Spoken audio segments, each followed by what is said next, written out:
Boa noite. No programa de hoje, verificaremos a responsabilidade pelo fato, o guarda de animais, como o Código Civil tutela essa questão, quais as excludentes admitidas e a inversão do ônus da prova. Tudo isso e muito mais no seu Unijornal.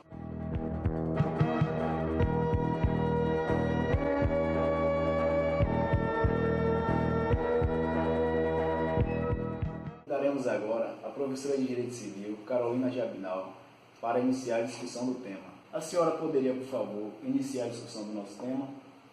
Poderia também nos informar, primeiramente, qual é o artigo do Código Civil que aborda a responsabilidade do dono ou detentor do animal? O artigo 936 do Código Civil estabelece a presunção juris tantum de responsabilidade do dono do animal. De acordo com o artigo, o dono ou detentor do animal ressarcirá os danos por este causado, salvo se provar a culpa da vítima ou força maior. Logo, a responsabilidade do dono do animal é objetiva. Permite-se, com efeito, ao dono que se exonere da responsabilidade se provar uma das excludentes mencionadas no artigo, culpa da vítima, culpa exclusiva da vítima e força maior. A senhora poderia nos dar um exemplo? Um acidente de veículo ao atropelar uma res, por exemplo, cabe ao dono do veículo provar o fato do dano. Ao proprietário do animal, somente pode se exonerar da responsabilidade, provando uma das excludentes, como já foi mencionado, do artigo 936, culpa da vítima ou força maior.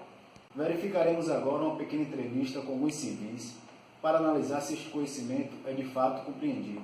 Boa noite. O senhor sabe qual a responsabilidade do dono do animal em caso de dano para este causado?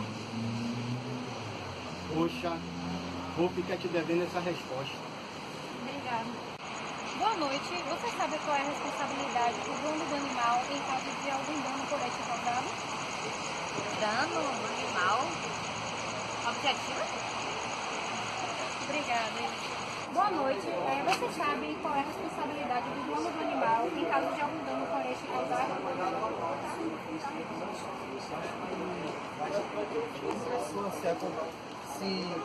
Se o animal, por exemplo, morde alguém na rua, o dono do cachorro deve ter responsabilidade por isso. Deve ter esse cuidado também, responsabilidade. E você sabe algo sobre o Código Civil, como ele tutela essa questão? Isso não. Obrigada. De tudo que nos foi apresentado, convidaremos também a professora de Direito Civil, Luciana Maciel, para que possamos aprofundar o tema em pauta. Luciana, diante de tudo que vimos até agora, a senhora poderia explanar, por favor, qual a importância da prova da relação de causalidade que cabe à vítima? Nosso colega Silvio Rodrigues, o grande jurista brasileiro, a prova de relação de causalidade incube a vítima, o que é fundamental. Vamos dar um exemplo para a população que está em casa nos entender o que a gente está falando, né? Entender melhor. Se eu tenho uma lavoura e eu tenho um vizinho que tem uma criação de porcos, e esses animais adentram da minha lavoura e fazem um estrago, causando dano na minha lavoura, eu tenho que provar, né, que esse dano foi causado por aqueles animais do meu vizinho. Caso contrário, eu não consiga provar esse dano de causalidade, o que é que vai acontecer? O juiz vai dar causa de improcedência na minha ação. Eu tenho que provar que o dano causado, um nexo causal nesse caso, né, do dano que foi gerado e o evento que gerou. Caso contrário, será uma ação improcedente. Isso, a responsabilidade ainda compete ao dono quando o animal está sob a guarda de um seu preposto, pois este age por aquele. Pode ainda passar ao comodatário, depositário ou arrendatário a quem a guarda foi transferida, ou até mesmo ao ladrão em virtude de furto ou roubo. E a responsabilidade do Departamento de Estrada de Rodagem em relação às cercas construídas? A responsabilidade do DEC, que é o Departamento de Estrada de Rodagem, no entendimento atual, é que ele não tenha essa responsabilidade quando acontecem os acidentes que são causados por animais que varam as cercas e atingem os veículos, por exemplo, numa estrada de rodagem. No caso, as cercas que o DEC constrói são simplesmente para a demarcação de limites, não para evitar que aconteçam acidentes com esses animais. A responsabilidade de evitar acidentes por animais em rodagens, em rodovias, é do proprietário do animal, nesse caso. Decidiu o antigo Tribunal Federal de Recursos que, tratando-se de vias expressas, para as quais são estabelecidas condições especiais de conservação e segurança e por cujo uso é cobrado preço público, responsável a autarquia por omissão do dever de vigilância, permitindo o ingresso desses animais que surpreendem os usuários causando-lhe danos. Vejamos. Todo podem ser responsabilizados pelos danos causados por animais em rodovias os seus proprietários e concessionária de serviços públicos encarregada de sua conservação e exploração, dispõe com efeito o artigo 1º, parágrafo 2º e 3º do Código de Trânsito Brasileiro, Lei número 9.503, de 23 de setembro de 1997. Artigo 1º, parágrafo 2º. O trânsito em condições seguras é um direito de todos e dever dos órgãos e entidades componentes do Sistema Nacional de Trânsito, a estes cabendo, no âmbito das respectivas competências, adotar as medidas destinadas a assegurar esse direito. Parágrafo 3º.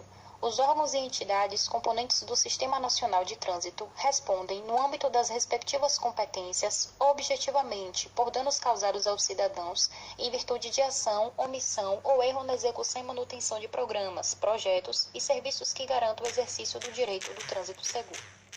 O trânsito seguro é um direito de todos e um dever do Estado, representado por órgãos e entidades componentes do Sistema Nacional de Trânsito, especialmente por aquelas empresas permissionárias e concessionárias que exploram nossas rodovias.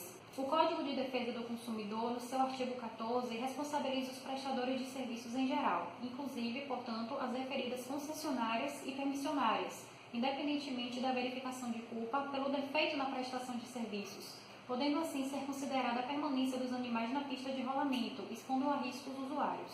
Verifico no artigo 37, parágrafo 6º da Constituição Federal, que a mesma responsabiliza objetivamente as pessoas jurídicas de direito privado prestadoras de serviço público pelos danos que seus agentes causarem a terceiros por ação ou omissão. Certamente, resumindo, responde objetivamente o dono do animal pelos danos que este causar a terceiros, inclusive nas rodovias, somente se exonerando da responsabilidade se provar a culpa da vítima ou força maior. Responde também de forma objetiva às concessionárias e permissionárias, porque elas possuem o dever de fiscalização das rodovias, como cita o artigo 14 do CDC e o parágrafo 6º, artigo 37 da Constituição Federal. O primeiro responde por ser o dono do animal, encarregado de sua guarda, devendo manter em ordem os muros e as cercas para que estes animais não fujam para as estradas. A segunda, por permitir que esses animais ingressem ou permaneçam nas rodovias, provocando riscos de acidentes e causando insegurança nos usuários.